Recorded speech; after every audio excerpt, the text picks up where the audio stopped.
Cyber ಕ್ರೈಮ್ದು ಇಷ್ಟೇ last ಸಲ ಆಗಿತ್ತಲ್ಲ, ಅಲ್ಲಿ ಅದು ಸೋಷಿಯಲ್ ಮೀಡಿಯಲ್ಲಿ ಪ್ರತಿದಿನ ಬರ್ತಾನೆ ಇದೆ ಸರ್.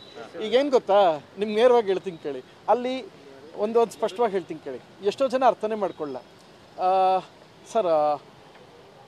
ನಮಗೆ ಸುದೀಪ್ ಸರ್ ಜೊತೆ ಒಂದು ಪ್ರೀತಿಯ ಬಾಂಡಿಂಗ್ ಇದ್ದೇ ಇರುತ್ತೆ. ಎಲ್ಲ ಕಲಾವಿದರು ನಮ್ಮವರೇ ಸರ್, ದರ್ಶನ್ ಸರ್ ಕೂಡ ನಮ್ಮವರೇ. ಬಟ್ ಏನು ಅಂದರೆ ಅಲ್ಲೊಂದು ಸಂತಾಪ ಸಭೆ ನಡೀತಾ ಇತ್ತು, ಅದು ತುಂಬ ದೊಡ್ಡ ಕಾರ್ಯಕ್ರಮ.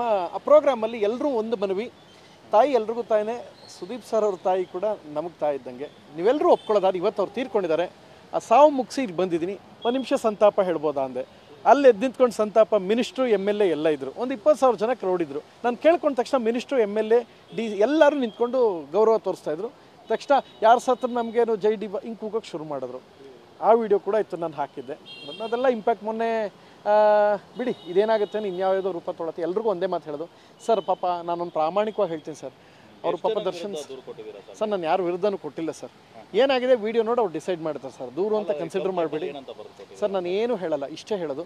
ಯಾರು ಮಾಡಿದಾರೆ ಒಂದು ಸ್ವಲ್ಪ ಹೊತ್ತು ಒಳಗೋಗ್ತಾರೆ. ಆ್ಯಂಡ್ ಇದಕ್ಕೂ ಮುಂಚೆ ಯಾರು ಸೋಷಿಯಲ್ ಮೀಡಿಯಲ್ಲಿ ಥ್ರೆಟ್ ಮಾಡಿದಾರೆ ಅದೆಲ್ಲ ಹೋಗ್ತಾರೆ. ಟ್ವಿಟರ್ಲಿ ಕೆಲವರು ಒಂದಷ್ಟು ಗ್ರೂಪ್ಗಳು ಮಾಡ್ಕೊಂಡಿದ್ದಾವೆ ಸರ್. ಇವರೆಲ್ಲ ಏನು ಗೊತ್ತಾ, ಒಂದು 2,000 ಅಥವಾ 1,500 ಗ್ರೂಪ್ ಮಾಡ್ಕೊಳ್ಳೋದು. ಆ ಗ್ರೂಪಲ್ಲಿ ಏನು ಕೆಲಸ ಅಂದರೆ, ಹೇಯ್ ಈ ಅಕೌಂಟ್ಲಿ ಮೆಸೇಜ್ ಬಂದೈತೆ, ಮಿಸ್ ಮಾಡದೆ ಪೋಸ್ಟ್ ಹಾಕೋರೆ, ಎಕ್ಸ್ಟ್ರೀಮ್ ನೆಗೆಟಿವ್ ಕಾಮೆಂಟ್ ಹಾಕಿ ಒಂದು ವೇವ್ ಬಿಲ್ಡ್ ಮಾಡಿ ಒಪ್ಪೆ ಮಾಡ್ಕೊಂಡವ್ರು. ಇದು ನನಗೇನು ಅಂಥದ್ದೇನು ಎಫೆಕ್ಟ್ ಸರ್. ನಿಜ ಹೇಳಬೇಕು ಅಂದರೆ ಐ ಥ್ಯಾಂಕ್ಸ್ ಟು ನನ್ನ sincere thanks to Darshan sir fans. ಯಾಕೆಂದರೆ ಅವ್ರು ಹಂಗಂದು ಒಂದನೇ ಹೊಸ ಕಾರ್ ತಾಳಂಗೆ ಮಾಡಿದ್ರು, ಹಂಗಂದು ಅಮೇರಿಕಾ ಅಕ್ಕ ಸಮ್ಮೇಳನ ಕಳಿಸ್ಕೊಟ್ರು. ಅವ್ರು ಹಂಗೆ ಬೈದುನೇ 3 ಹೊಸ ಸಿನಿಮಾ ನನಗೆ ಸಿಕ್ತು ಸರ್. ಅವ್ರು ಬೈದು DKD ಏನಿಷ್ಟು ಅಂದ್ರೆ ಎಲ್ಲ ಪೋಸ್ಟ್ಲು ಹಾಕಿ ಕಾಮೆಂಟ್, ಕನಿಷ್ಠ ಬೇರೆಯವ್ರಿಗೆಲ್ಲ 70-80 ಕಾಮೆಂಟ್ ಬಂದರೆ ನಂಗೆ 500-600 ಕಾಮೆಂಟ್ ಬರೋದು.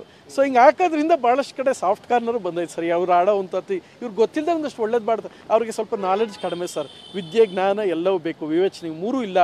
ಸ್ವಲ್ಪ ಅನ್ಎಜುಕೇಟೆಡ್ಗಳು ಹಂಗೆ ಮಾಡ್ತವೆ. ಸೊ ಸರ್, ನನ್ನ ಲಿಮಿಟ್ಸಲ್ಲಿ ಒಂದು ನಿಮಿಷ, ನನ್ನ limits inspector further follow up ಮಾಡಿ ಅಷ್ಟು ಜನಕ್ಕೆ ಈಗ ಆ್ಯಕ್ಷನ್ ತೊಗೊಂಡು ಈಗ ಸ್ವಲ್ಪ ಜನ ಸರ್. ಈಗ ನನ್ನ ಐಡಿಯಾ ಈ ಕೇಸಲ್ಲಿ ಒಂದು 50-60 ಜನ ಹೋಗ್ತಾರೆ ಸರ್, ಎಲ್ಲ ದಾಖಲೆಗಳು ಸಹಿತ. ಅವ್ರೇನು ಮಾಡ್ರು ಗೊತ್ತಾ ಸರ್, ಕೇಳೋದಕ್ಕೆ ಪೊಲೀಸ್ಗೆ ಫೋನ್ ಕೊಟ್ಟಿದ್ದೀನಿ, ಫರ್ದರ್ ಲೀಗಲ್ ಆ್ಯಕ್ಷನ್ ತೊಗೊಂಡಿದ್ದಾರೆ. DCP ಸರ್ಗೆ ಸ್ಪೆಷಲಿ ಥ್ಯಾಂಕ್ಸ್. ಯಾಕೆಂದರೆ ಖುದ್ದು ನೋಡಿ ಅವ್ರು ಯಾವುದೇ ಕಾರಣಕ್ಕೂ ಹಿಂಗೆ ಆಗಬಾರ್ದು, ಪ್ರಥಮ ಸೆಕ್ಯೂರಿಟಿ ಏನಾರು ಬೇಕಾ ಅಂತ ಕೇಳಿದ್ದಾರೆ. ನಾನು ಬೇಡ ಅಂತ ಹೇಳಿದ್ದೀನಿ, ಯೋಚನೆ ಮಾಡ್ತೀನಿ ಅಂತ. ಸೊ ಈಗ ನೆಕ್ಸ್ಟ್ ವೀಕ್ ನಂದು ರಿಲೀಸ್ ಇದೆ ಮೂವಿ, ಟ್ರೈಲರ್ ಲಾಂಚು. ಅದು ಏನೇನೋ ಪ್ರೆಷರ್ಲಿರ್ತೀವಿ ನಾವು. ಇವ್ರು ಹಿಂಗೆ ಮಾಡ್ಕೊಂಡು ಕೂತ್ಕೊಂಡ್ರೆ ಇದು ಒಳ್ಳೆ ಬೆಳವಣಿಗೆ ಅಲ್ಲ. ನೇರವಾಗಿ ಹೇಳ ಸರ್, ಹಿಂಗೆ ಹೇಳಬಾರ್ದು, ಬಟ್ ಹೇಳ್ತೀನಿ ಸರ್. ಇವತ್ತು ಸೀರಿಯಸ್ಲಿ ಸರ್, ನನಗೂ ಒಂದು ಆಸೆ ಇದೆ, ದರ್ಶನ್ ಸರ್ ಪ್ರಾಮಾಣಿಕವಾಗಿ ಆರಾಮಾಗಿ ಸಿನಿಮಾ ಮಾಡ್ಕೊಂಡು ಆರಾಮಾಗಿರಲಿ ನಂಗೆ ಆಸೆ ಇದೆ.